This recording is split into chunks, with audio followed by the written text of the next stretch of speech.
انہی میں سے ایک آتا ہے کہ آپ صلی اللہ علیہ وسلم سے سوال کیا گیا کہ کون سا کلام افضل ہے؟ آپ نے فرمایا جو اللہ نے اپنے فرشتوں اور اپنے بندوں کے لیے چنا، اور وہ ہے سبحان اللہ و بحمدہ، سبحان اللہ و بحمدہ، یعنی جب انسان دعا کرنا چاہے تو اس سے پہلے کچھ مرتبہ جتنا اس کا دل چاہے اللہ تعالیٰ کی تسبیح اور حمد و ثنا بیان کرے، اور بار بار تکرار کے ساتھ کہتا رہے سبحان اللہ و بحمدہ، اس کے بعد درود شریف پڑھے جتنی دیر پڑھنا چاہے، اور پھر اس کے بعد اپنی حاجت اللہ سبحانہ وتعالیٰ کے سامنے رکھے تو انشاءاللہ اس کی پریشانی دور ہوگی۔ جہاں تک گھریلو پریشانیوں کا تعلق ہے تو اس میں ہم دیکھتے ہیں کہ ہر گھر کے اندر کوئی نہ کوئی چیز ایسی ہو جاتی ہے کہ جس سے باہمی تعلقات میں بدمزگی پیدا ہو جاتی ہے۔ بعض افراد کی طبیعت میں غصہ زیادہ ہوتا ہے، بعض لوگ جھگڑالو ہوتے ہیں، بعض لوگ شکی مزاج کے ہوتے ہیں، بعض لوگوں کو اونچا بولنے کی عادت ہوتی ہے، بعض لوگ دوسروں کو مختلف باتوں پر زج کرتے رہتے ہیں، بعض لوگ اپنی ذمہ داریوں کو ٹھیک سے نہیں نبھاتے۔ تو یہ تمام چیزیں صرف نہ یہ کہ ایسے انسان کو خود بلکہ اس کے آس پاس رہنے والوں کو اذیت میں مبتلا کر دیتی۔ اب اس میں انسان بعضوں کو سمجھانے سے بھی کام لیتا ہے، دوسروں سے بھی مدد لیتا ہے، لیکن پھر بھی مسئلہ حل نہیں ہوتا۔ تو صحابہ کرام تو اپنی جوتی کا تسمہ بھی ٹوٹ جاتا تو اللہ سبحانہ تعالیٰ سے مانگتے تھے۔ تو اگر گھر کے اندر کسی قسم کی ناچاکی یا پریشانی ہے تو اس سلسلے میں بھی ہمیں اللہ تعالیٰ کی طرف رجوع کرنا چاہیے، اور پھر اس کے ساتھ ساتھ دوسرے کو جو مشکل پیدا کر رہا ہے سمجھانا بھی چاہیے۔ جہاں تک لڑائی جھگڑے کا تعلق ہے تو اسے منافقت کی علامت بتایا گیا۔ آپ صلی اللہ علیہ وسلم نے فرمایا کہ منافق کی 4 علامتیں ہیں، ان میں سے ایک بات کرے تو جھوٹ بولے، وعدہ خلافی کرے، امانت میں خیانت کرے، اور جب وہ جھگڑا کرے تو گالی دے، یعنی جھگڑتا بھی ہے اور گالی بھی دیتا ہے۔ نبی صلی اللہ علیہ وسلم نے یہ بھی فرمایا کہ اللہ کو سب سے زیادہ ناپسند آدمی وہ ہے جو بہت جھگڑالو ہے، یعنی اللہ تعالیٰ ایسے شخص سے محبت نہیں کرتے۔ اس لیے اگر آپ کسی سے بات کر رہے ہو تو اس کی بات توجہ سے سن لے۔ چھوٹی چھوٹی باتوں پر جھگڑنا اور دوسرے کے ساتھ بد اخلاقی سے پیش آنا یہ درست نہیں۔ پھر اسی طرح مومن جو ہے وہ کبھی بد اخلاق نہیں ہوتا، اور بد اخلاقی پھر منافقت کی علامت ہے۔ رسول اللہ صلی اللہ علیہ وسلم نے فرمایا تمہارے یہ نسب نامے کسی کے لیے گالی کا سبب نہیں ہے، تم سب آدم کی اولاد ہو، ایک دوسرے کے قریب ہو، دین یا عمل صالح کے علاوہ کسی وجہ سے کسی کو کسی پر کوئی فضیلت نہیں۔ آدمی کے برا ہونے کے لیے یہی کافی ہے کہ وہ فحش گو ہو، بد کلام ہو، بخیل ہو اور بزدل ہو۔ پھر اسی طرح آپس میں محبتوں کا نہ ہونا، بہن بھائیوں میں ناچاکی یا شوہر بیوی میں ناچاکی یا والدین کے ساتھ محبت کا نہ ہونا، یہ ایک طرح سے اللہ تعالیٰ کی طرف سے ایک آزمائش بھی ہو سکتی ہے اور ایک عذاب بھی ہو سکتا ہے۔ مومن تو محبت کرنے والا ہوتا ہے، اور اس شخص میں کوئی خیر نہیں جو محبت کرتا نہیں اور لوگ اس سے محبت نہیں کرتے، اور لوگوں میں سب سے زیادہ بہترین انسان وہ ہے جو لوگوں کے لیے فائدہ مند ہوتا ہے۔ تو اس لیے بہت ضروری ہے کہ خاندان کے اندر باہم محبت پائی جائے۔ گھریلو زندگی خوبصورت ہو جاتی ہے اگر آپس میں ایک دوسرے سے پیار، محبت اور ہمدردی کے جذبات پائے جاتے ہیں۔ پھر اسی طرح بعض اوقات گھریلو زندگی میں بدگمانیاں بہت تکلیف دیتی ہیں، یا گھر کے کچھ افراد سنی سنائی باتوں پر یقین کرتے ہوئے دوسروں کے خلاف بدگمانی پال لیتے ہیں، تو اس سے بھی پرہیز کرنے کی ضرورت ہے۔ اسی طرح گھریلو پریشانیوں میں گھر کا تنگ ہونا بھی ایک عذاب کی شکل ہے۔ اس لیے نبی صلی اللہ علیہ وسلم نے ہر وضو کرنے کے بعد جو دعا سکھائی اس میں خاص طور پر یہ دعا آتی ہے کہ اللہ میرے گھر میں وسعت پیدا کر دے، یعنی ایک تو دلوں میں وسعت ہو اور دوسرا یہ ہے کہ جگہ بھی کشادہ ہو۔ رسول اللہ صلی اللہ علیہ وسلم نے فرمایا 3 چیزیں بدبختی میں سے ہیں۔ عورت جب تو اسے دیکھے تو وہ تجھ کو بری لگے اور وہ تجھ پر اپنی زبان چلائے، اور اگر تو اس سے غائب ہو تو وہ اپنے نفس کی اور تیرے مال کی حفاظت نہ کرے۔ دوسرے مریل سواری کہ اگر تو اسے مارے اور چلائے تو تجھ کو تھکا دے، اور اگر اسے چھوڑ دے تو تجھے جلد تیرے ساتھیوں تک نہ پہنچائے، اور ایسا گھر جو تنگ اور کم سہولتوں والا ہو۔ تو اس لیے اگر انسان ایسی کسی تکلیف میں مبتلا ہے تو اس کا حل بھی یہی ہے کہ کوشش کے ساتھ ساتھ انسان دعا کرے۔ اسی طرح خرچ میں کمی، وسائل میں کمی، مال میں کمی، یہ تمام چیزیں بھی عموماً گھروں کے اندر جھگڑے پیدا کر دیتی ہیں۔ کھانے پینے کی قلت، بنیادی ضروریات کا پورا نہ ہونا، تو ایسی صورت میں بھی انسان اللہ تعالیٰ کی طرف رجوع کرے، اور اس کے لیے ساتھ ہی کوشش بھی ضروری ہے۔ کوشش میں سب سے پہلے تو یہ کہ انسان لڑائی جھگڑا چھوڑے، صبر و ضبط کی عادت ڈالے، برداشت اور تحمل کی عادت اپنے اندر پیدا کرے، اپنے اخلاق کو بہتر بنائے۔ ایک حدیث کے مطابق اللہ سبحانہ و تعالیٰ جب کسی گھرانے پر خیر و برکت نازل فرمانا چاہتے ہیں تو اس گھر والوں کے اندر نرمی پیدا کر دیتے ہیں. اور ایک اور حدیث میں یہ بھی آتا ہے کہ جو نرمی سے محروم کر دیا گیا وہ ہر خیر و بلائی سے محروم کر دیا گیا. تو اس لیے گھر کے ہر فرد کو اپنے اپنے رویے پر غور کرتے ہوئے اپنے اخلاق کی اصلاح کرنے کی ضرورت ہے، اور دوسروں سے توقعات زیادہ رکھنے کی بجائے اپنا طرز عمل اچھا کرنے کی ضرورت ہے. اور گھر والوں کے ساتھ بہترین ہونا نبی صلی اللہ علیہ وسلم کی سنت ہے. آپ نے فرمایا تم میں سے بہتر وہ ہے جو اپنے گھر والوں کے لیے بہتر ہو، اور میں تم سب کی نسبت اپنے گھر والوں کے حق میں اچھا ہوں. یعنی آپ نے اپنی مثال دی کہ میں سب سے اچھا سلوک اپنے گھر والوں سے کرتا ہوں، تو تمہیں بھی اگر اچھا بننا ہے تو ایسا ہی کرنا ہوگا. پھر اسی طرح گھر والوں کو زیادہ سے زیادہ فائدہ پہنچانا. حسن بصری سے مروی ہے کہ اللہ تعالیٰ کے نزدیک پسندیدہ بندے وہ ہیں جو اپنے اہل و عیال کو سب سے زیادہ نفع دینے والے ہیں. پھر اسی طرح پیار و محبت سے رہنا. اگر لڑائی جھگڑا ہو بھی جائے یا کوئی غلط فہمی پیدا بھی ہو جائے تو اس وقت خاموشی اختیار کر لینا، مناسب وقت کا انتظار کر کے اس غلط فہمی کو دور کرنا ضروری ہے. پھر اسی طرح اللہ سبحانہ وتعالیٰ نے گھریلو زندگی کو خوشگوار بنانے کے لیے جو بہترین ہدایت ہمیں قرآن مجید میں دی ہے وہ ہے عفو و درگزر سے کام لینا. اللہ تعالیٰ فرماتے ہیں اے لوگو جو ایمان لائے ہو، بے شک تمہاری بیویوں اور تمہارے بچوں میں سے بعض تمہارے دشمن ہیں، سو ان سے ہوشیار رہو، اور اگر تم معاف کرو اور درگزر کرو اور بخش دو تو بے شک اللہ بے حد بخشنے والا نہایت رحم فرمانے والا ہے. تمہارے مال اور تمہاری اولاد تو محض ایک آزمائش ہے، اور جو اللہ کے پاس ہے وہ بہت بڑا اجر ہے. واللہ عندہ اجر عظیم، اور جو اللہ ہے اسی کے پاس بہت بڑا اجر ہے. یعنی انسان کو بعض اوقات اپنی ہی بیوی یا بیوی کو اپنے ہی شوہر سے اور بعض اوقات اپنے ہی بچوں سے یا اپنے ہی والدین سے دشمنی کا اندیشہ ہو سکتا ہے، اور وہ ایک دوسرے کے لیے مصیبت اور بلا ہو سکتے ہیں. لیکن ایسی صورت میں بھی انسان کا گزارا نہیں ہو سکتا جب تک ایک دوسرے کو معاف نہ کرے. زندگی کی گاڑی نہیں چل سکتی جب تک انسان دوسروں کے قصور اور غلطیاں ان سے درگزر نہ کرے، کیونکہ ہر انسان کبھی غصے کی وجہ سے، کبھی جہالت کی وجہ سے، کبھی جلد بازی کی وجہ سے، کبھی لوگوں کے اکسانے پر اپنے پیاروں کے ساتھ زیادتیاں کر جاتا ہے. تو ایسی صورت میں انسان اگر چاہتا ہے کہ اس کی زندگی خوشگوار ہو تو اسے معاف کرتے رہنا چاہیے. نبی صلی اللہ علیہ وسلم کے اخلاق کے بارے میں جب پوچھا گیا تو حضرت عائشہ کہتی ہیں کہ آپ تان و تشنیع کرنے والے نہ تھے، یعنی تانے نہیں دیتے تھے، یعنی اگر کسی سے غلطی ہو جاتی تو اسے بار بار یاد نہیں کراتے تھے، فحش کام نہیں کرتے تھے، بازاروں میں چیخنے والے اور برائی کا بدلہ برائی سے دینے والے نہ تھے، بلکہ معاف کرنے والے اور درگزر کرنے والے تھے. اور حقیقت یہ ہے کہ جو جس کے جتنا قریب ہوتا ہے، جیسے گھر والے ہیں، اس کی غلطیاں اور اس کی کمزوریاں زیادہ سامنے آتی ہیں، اور پھر وہ ریپیٹڈلی سامنے آتی ہیں، بار بار سامنے آتی ہیں. تو ایسی صورت میں معاف کرنا بھی مشکل لگتا ہے، لیکن پھر بھی معاف کیے بغیر گزارا نہیں. پھر اسی طرح یہ ہے کہ انسان اگر ہمیشہ دوسروں کا حق ادا کرنے کی فکر کرے تو اس سے بھی بہت سے جھگڑے ختم ہو جاتے ہیں. شوہر اگر بیوی کو حق دینے والا ہو، بیوی خوشی سے شوہر کا حق دینے والی ہو، بہن بھائی ایک دوسرے کے اوپر قربانی کرنے والے یعنی ایثار کرنے والے ہوں، تو ایسی صورت میں گھر کا ماحول بہت خوشگوار ہو سکتا ہے. عورت کے بارے میں فرمایا نبی صلی اللہ علیہ وسلم نے کہ عورت اس وقت تک ایمان کی حلاوت نہیں پا سکتی جب تک کہ وہ اپنے شوہر کا حق ادا نہیں کرتی. اسی طرح شوہر کے لیے نبی صلی اللہ علیہ وسلم کا یہ اسوہ حسنہ بہترین ہے کہ آپ صلی اللہ علیہ وسلم اپنے گھر ہوتے ہوئے اپنے گھر والوں کے کام کاج میں ہاتھ بٹایا کرتے تھے، ان کی خدمت کیا کرتے تھے. جب نماز کا وقت ہوتا تو فوراً نماز کے لیے تشریف لے جاتے.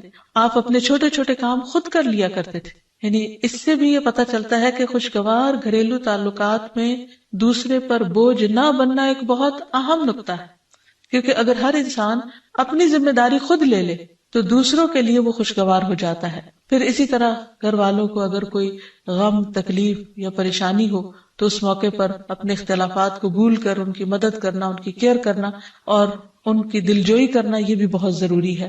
اور حد الوسع گھر کا ماحول خوشگوار رکھنا چاہیے، ایک دوسرے کا احساس کرتے ہوئے اور ایک دوسرے کے کاموں میں عیب نہ نکالتے ہوئے اور ایک دوسرے کو اپریشیٹ کرتے ہوئے، ایک دوسرے کی اچھی خوبیوں کو اور اچھی باتوں کی تعریف کرتے ہوئے، اور اسی طرح بعض اوقات اپنی خواہشات کو پیچھے کرتے ہوئے. کیونکہ اگر ہر انسان یہ چاہے کہ زندگی اس کے مطابق، کیونکہ اگر ہر انسان یہ چاہتا ہو کہ ہر کام گھر میں اس کی مرضی کے مطابق ہو تو یہ ممکن نہیں. بہت سے گھروں میں ساس بہو کا جھگڑا کس بنا پر ہوتا ہے، یا آپس میں قریبی رشتوں کا جھگڑا اور فتنہ فساد کس وجہ سے ہوتا ہے؟ کیونکہ ہر شخص یہ چاہتا ہے کہ گھر کا نظام اس کی مرضی کے مطابق ہو، حالانکہ ایسا ہونا ممکن نہیں. تو اس لیے ہر انسان کو اپنی رائے بھی دینی چاہیے، لیکن دوسروں کی رائے کا بھی احترام کرنا چاہیے. اپنی ضرورت بھی پوری کرنی چاہیے، لیکن اس کے ساتھ ساتھ دوسروں کی ضروریات کا بھی خیال کرنا چاہیے. پھر اسی طرح بہت سے معاملات میں قناعت اختیار کرنی چاہیے، کیونکہ یہ زندگی بذات خود ایک امتحان ہے، اور اصل عیش و عشرت کی جگہ جنت ہے، دنیا نہیں، یا دنیا کا گھر نہیں. تو اس لیے ضروری ہے کہ مشکل حالات میں انسان اپنے عزیزوں کا، پیاروں کا، گھر والوں کا ساتھ دے، ان کی مدد کرے. مثلا شوہر کے اگر معاشی حالات تنگ ہیں تو بیوی ناجائز مطالبات نہ کرے. اسی طرح اگر بیوی بیمار ہے تو شوہر اس سے بہت زیادہ گھر کے کام کا مطالبہ نہ کرے. تو ایک دوسرے کے حالات کی رعایت کرتے ہوئے اگر انسان ایک دوسرے سے توقعات رکھے تو اس سے بھی حالات بہت خوشگوار ہو سکتے ہیں. اور پھر یہ کہ ہمیشہ دوسروں کی چھوٹی چھوٹی ایفرٹ پر ان کے لیے شکر گزاری کے جذبات ہونے چاہیے. مثلا اگر کوئی آپ کو گھر میں پانی پلا دے تو آپ اس پر بھی شکریہ بولیں. ہم عام طور پر اگر گھر سے باہر کہیں ہوتے ہیں اور کوئی ہمارے ساتھ تھوڑے سا بھی احسان کا معاملہ کرے تو ہم اس کے احسان کو مانتے ہیں، لیکن گھر والوں کا احسان ماننا ایک مشکل کام لگتا ہے. تو اس لیے اگر ہم چاہتے ہیں کہ گھریلو زندگی خوشگوار ہو تو اس میں گھر والوں کے احسان کو بھی ماننا ضروری ہے. اور پھر چھوٹی چھوٹی اذیتوں کو بہت مینشن نہیں کرنا چاہیے، ان کا ذکر نہیں کرنا چاہیے، ان پر صبر کرنا چاہیے. تو جو شخص شکر اور صبر سے کام لیتا ہے اس کی زندگی لازماً خوشگوار ہوتی ہے. لیکن اس کے باوجود بھی اگر گھریلو زندگی میں تنگی ہو، تکلیف ہو، آپس کی ناچاکی ہو، دشمنی ہو، پریشانی ہو، بہت بے چینی ہو، تو پھر اللہ سبحانہ وتعالی ہی کی طرف رجوع کرنا چاہیے. کیونکہ قرآن مجید میں آتا ہے وَإِن يُرِدْكَ بِخَيْرٍ فَلَا رَادَّ لِفَضْلِهِ يُصِيبُ بِهِ مَن يَشَاءُ مِنْ عِبَادِهِ وَهُوَ الْغَفُورُ الرَّحِيمُ. اور اگر اللہ تمہیں کوئی تکلیف پہنچانا چاہے تو اس کے سوا کوئی اسے دور کرنے والا نہیں، اور تجھ سے کوئی بھلائی کرنا چاہے تو کوئی اسے ٹالنے والا نہیں. وہ اپنے بندوں میں سے جسے چاہے فضل سے نوازتا ہے، اور وہ بخشنے والا اور رحم کرنے والا ہے. تو اس لیے چھوٹی چھوٹی تکلیفوں پر بھی فوراً اللہ کا ذکر، اللہ کی یاد، اللہ کی تسبیح انسان کے دل کو سکون بخشتے. اور نبی صلی اللہ علیہ وسلم نے خصوصاً اپنی پیاری بیٹی فاطمہ رضی اللہ تعالی عنہا کو جب وہ گھر کے کام کاج کر کے تھک جاتی تھی، کیونکہ اپنے ہاتھ سے چکی پیستی، اپنے ہاتھ سے آٹا گوندتی، اپنے ہاتھ سے اپنے گھر کے کام کاج کرتی، بچوں کو لک آفٹر کرتی، تو بہت تھک جاتی تھی. اور اسی تھکاوٹ کی وجہ سے انہوں نے ایک دفعہ نبی صلی اللہ علیہ وسلم کے پاس جب کچھ قیدی آئے تو خادم کا مطالبہ کیا، لیکن آپ صلی اللہ علیہ وسلم نے ان کو خادم دینے کی بجائے یہ تسبیحات سکھائیں اور فرمایا کہ جب تم اپنے بستر پر جانے لگو تو 33 بار سبحان اللہ، 33 بار الحمدللہ اور 34 بار اللہ اکبر پڑھ لیا کرو. اور اسی لیے یہ تسبیحات فاطمہ کے نام سے بھی معروف ہیں. تو رات کو خاص طور پر بستر پر لیٹ کر یہ تسبیحات ضرور پڑھ لینی چاہیے، کیونکہ یہ گھریلو کام کاج کی تھکاوٹ کا بہترین علاج ہے اور خادم کی جگہ کفایت کرنے والی دعائیں ہیں. پھر اسی طرح گھر میں وسعت اور کشادگی کی دعا، اللہم اغفر لی ذنبی ووسع لی فی داری وبارک لی فی رزقی. اے اللہ میرے گناہ معاف کر دے، میرے گھر میں وسعت پیدا کر دے اور میرے رزق میں برکت عطا کر دے. پھر اسی طرح چھوٹی چھوٹی پریشانیوں کے سلسلے میں مثلا بچے کو چوٹ لگ گئی یا اچانک کسی وبائی مرض کا کوئی شکار ہو گیا تو علاج معالجے کے ساتھ ساتھ دعا کرنا ضروری ہے. مثلا گھر والوں میں سے اچانک کسی کو کوئی ایسی بیماری آ گئی، کوئی سٹروک ہو گیا یا ہارٹ اٹیک ہو گیا تو سارے گھر والے پینک ہو جاتے ہیں. ایسی صورت میں پریشانی کا صرف اظہار کرتے رہنے سے اور غمگین رہنے سے مریض کی مدد نہیں کی جا سکتی. تو اس موقع پر اللہ تعالیٰ سے دعا کرنی چاہیے. اور ایک بہت خوبصورت دعا جو نبی صلی اللہ علیہ وسلم نے حضرت اسماء بنت امیس کو سکھائی تھی کہ آپ نے فرمایا کیا میں تمہیں ایسے کلمات نہ سکھاؤں جن کو تم پریشانی کے وقت پڑھا کرو. اور وہ کلمات ہیں اللہ اللہ ربی لا اشرک بہ شیئا، اللہ ہی میرا رب ہے، میں اس کے ساتھ کسی چیز کو شریک نہیں بناتی. اور آخر میں یہ کہ گھر والوں کی باہمی محبت اور الفت اور تعلقات کی بہتری کی دعا کرنی چاہیے جو پیارے نبی صلی اللہ علیہ وسلم نے ہمیں سکھائی ہے. وہ دعا ہے اللہم الف بین قلوبنا واصلح ذات بیننا واہدنا سبل السلام ونجنا من الظلمات الى النور وجنبنا الفواحش ما ظهر منها وما بطن وبارک لنا فی اسماعنا وابصارنا وقلوبنا وازواجنا وذریاتنا وتب علینا انک انت التواب الرحیم واجعلنا شاکرین لنعمتک مثنین بہا قابلیہا واتمھا علینا، اے اللہ ہمارے دلوں میں الفت پیدا فرما دے اور ہمارے آپس کے معاملات کی اصلاح کر دے، ہمیں سلامتی کے راستوں کی رہنمائی فرما اور ہمیں اندھیروں سے نجات دے کر نور کی طرف لے آ، اور ہمیں تمام ظاہری اور چھپی بدکاریوں سے محفوظ رکھ، ہمارے کانوں اور ہماری آنکھوں اور ہمارے دلوں اور ہماری گھر والیوں اور ہمارے بچوں میں برکتیں عطا فرما، ہماری توبہ قبول فرما، بلا شبہ تو بہت زیادہ توبہ قبول کرنے والا اور رحمت کرنے والا ہے، ہمیں اپنی نعمتوں کا شکر ادا کرنے والا بنا اور ان کی تعریف کرنے والا اور ان کو قبول کرنے والا بنا دے، ان نعمتوں کو ہم پر کامل فرما دے، یعنی ان نعمتوں کو ہم پر تمام کر دے۔ تو کس قدر جامع اور خوبصورت دعا ہے جو نبی صلی اللہ علیہ وسلم نے ہمیں سکھائی۔ گھریلو زندگی کو خوشگوار بنانے کے لیے ان دعاؤں کو پڑھتے رہنا چاہیے، یاد کر لینا چاہیے، قبولیت کے مواقع پر پڑھنا چاہیے، اگر زبانی یاد نہ بھی ہو تو دیکھ کر پڑھ لینا چاہیے، اور اگر ان کا ترجمہ نہ آتا ہو تو اردو میں پڑھنے میں بھی کوئی حرج نہیں، لیکن اللہ تعالیٰ سے مانگتے رہیے کیونکہ ساری مشکلات کا حل صرف۔ عن ابی موسیٰ عن النبی صلی اللہ علیہ وسلم قال مثل البیت الذی یذکر اللہ فیہ والبیت الذی لا یذکر اللہ فیہ مثل الحی والمیت، رواہ مسلم۔ سیدنا ابو موسیٰ رضی اللہ عنہ سے روایت ہے، نبی صلی اللہ علیہ وسلم نے فرمایا، جس گھر میں اللہ تعالیٰ کا ذکر کیا جاتا ہے اور جس گھر میں اللہ تعالیٰ کا ذکر نہیں کیا جاتا وہ زندہ اور مردہ کی مثل ہے۔ اللہ کے بندے، اللہ سے محبت کرنے والے ہر حال میں اللہ کو یاد کرتے رہتے ہیں، خواہ وہ اپنے گھر میں ہو یا گھر سے باہر۔ الذین یذکرون اللہ قیاما وقعودا وعلی جنوبہم، وہ جو اللہ کا ذکر کرتے ہیں کھڑے، بیٹھے اور لیٹے۔ ایسے لوگ دنیا کے کسی بھی حصے میں ہوں، کوئی بھی کام کر رہے ہوں، ان کے دلوں میں اللہ کی یاد سمائی ہوئی ہوتی ہے۔ ان کے دلوں میں اللہ کی یاد صرف مسجد کی حد تک یا کسی خاص جگہ سے ہی مخصوص نہیں ہوتی، بلکہ وہ اپنے گھروں میں بھی اللہ کو یاد کرتے ہیں۔ اس حدیث کے مطابق وہ گھر جن میں اللہ کا نام بلند ہوتا ہے، جس میں ذکر کیا جاتا ہے، وہ اس شخص کی طرح ہے جو زندہ ہو۔ اس کی مثال ایک زندہ انسان کی سی ہے۔ اس کے برعکس وہ گھر جس میں اللہ کا نام نہ لیا جاتا ہو، اللہ کا ذکر بلند نہ ہوتا ہو، اس گھر کی مثال ایک مردہ کی سی ہے۔ اور آپ سب جانتے ہیں کہ زندہ اور مردہ برابر نہیں ہوا کرتے۔ لا يستوي الاحیاء ولا الاموات، زندہ اور مردہ برابر نہیں، دونوں میں بہت بڑا فرق ہے۔ اسی طرح ان دو گھروں میں بھی بہت فرق ہے، جن میں سے ایک میں اللہ کی یاد بلند ہو، اللہ کا نام بلند ہو، اور دوسرے وہ جس میں اللہ تعالیٰ کو یاد کرنے والا کوئی نہ ہو۔ قرآن پاک میں اللہ سبحانہ و تعالیٰ کو یاد کرنے والوں کی صفت یہ بتائی گئی ہے کہ رجال لا تلہیہم تجارت ولا بیع عن ذکر اللہ، وہ ایسے لوگ ہیں جنہیں تجارت اور خرید و فروخت اللہ کی یاد سے غافل نہیں کرتی، یعنی عین دنیا کے اندر رہتے ہوئے بھی وہ اللہ کو یاد کرتے رہتے ہیں۔ وَإِقَامِ الصَّلَاةِ وَإِيتَاءِ الزَّكَاةِ، نماز قائم کرنے اور زکوٰۃ کی ادائیگی سے کوئی چیز انہیں منع نہیں کرتی، مانے نہیں ہوتی۔ اور وہ یہ کیوں کرتے ہیں؟ یعنی اللہ کو یاد کیوں کرتے رہتے ہیں اور اپنے فرائض کی ادائیگی میں سرگرم کیوں رہتے ہیں؟ یخافون یوما تتقلب فیہ القلوب والابصار، وہ اس دن سے ڈرتے ہیں جس دن دل اور نگاہیں الٹ پلٹ ہو جائیں گی، یعنی قیامت کا خوف ہے ان کے دل کے اندر، اور اس کے ساتھ ساتھ اللہ کے فضل کے امیدوار بھی ہیں۔ لیجزیہم اللہ احسن ما عملوا ویزیدہم من فضلہ، تاکہ اللہ ان کو بدلہ دے ان کے اچھے اعمال کا جو انہوں نے کیے، اور اپنے فضل سے زیادہ بھی نوازے۔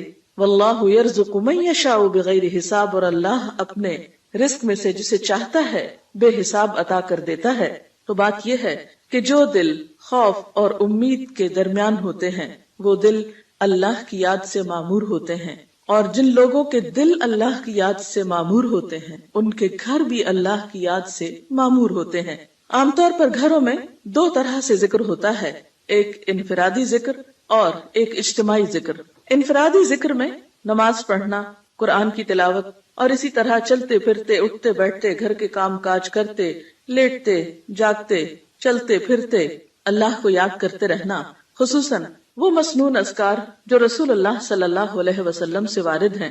اور دوسری قسم اجتماعی ذکر کی ہے، کہ کسی ایک گھر میں مختلف لوگ جمع ہو کر یا اہل خانہ ہی جمع ہو کر اکٹھے بیٹھ کر اللہ کو یاد کریں.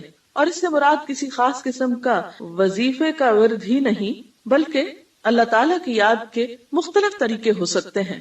اللہ تعالیٰ کی معرفت حاصل کرنے، علم سیکھنے اور جاننے کے جو حلقات ہیں وہ بھی اللہ ہی کے ذکر اور اللہ ہی کی یاد کی طرف انسان کو راغب کرتے ہیں. قرآن پاک میں خاص طور پر ازواج مطہرات کو یہ حکم دیا گیا وَاذْكُرْنَ مَا يُتْلَى فِي بُيُوتِكُنَّ مِنْ آيَاتِ اللَّهِ وَالْحِكْمَةِ، اور ذکر کرتی رہو، یاد کرتی رہو جو تمہارے گھروں میں پڑھی جاتی ہیں اللہ کی آیات اور حکمت کی باتیں. یعنی ازواج مطہرات رسول اللہ صلی اللہ علیہ وسلم کے گھر میں قرآن پاک اور حکمت کی باتوں کا ذکر کریں، یعنی انہیں آپس میں بھی سیکھیں سکھائیں اور دوسروں کو سکھانے کا بھی انتظام فرمائیں. تو گویا ذکر کی مجالس سے مراد تسبیحات وغیرہ کرنا بھی ہو سکتا ہے اور علم کی مجالس بھی ہیں، اور خصوصاً ایسے علم کی مجالس جن کے ذریعے انسان کے ایمان میں اضافہ ہو، اللہ تعالیٰ سے تعلق مضبوط ہو. قرآن پاک میں اللہ تعالیٰ نے اہل ایمان کو خصوصی طور پر تنبیہ فرمائی، تلقین فرمائی، یا ایھا الذین آمنوا لا تلہکم اموالکم واولادکم عن ذکر اللہ، اے لوگو جو ایمان لائے ہو، تمہارے مال اور تمہاری اولادیں تمہیں اللہ کے ذکر سے غافل نہ کریں. ومن یفعل ذلک فاولئک ھم الخاسرون، اور جو ایسا کریں گے وہی لوگ دراصل خسارہ پانے والے ہیں، نقصان اٹھانے والے ہیں. یعنی گھر میں ہوتے ہوئے انسان دنیا کے کاموں میں مشغول ہو جاتا ہے یا بال بچوں کی محبت میں بعض اوقات اللہ تعالیٰ کی یاد سے غافل ہو جاتا ہے، تو ایسے میں فرمایا کہ لا تلہکم اموالکم واولادکم عن ذکر اللہ، یہ دنیا کے مال اور یہ تمہارے بال بچے تمہیں اللہ کی یاد نہ بھلائیں. گویا گھر میں ہوتے ہوئے اللہ کو یاد کرتے رہو.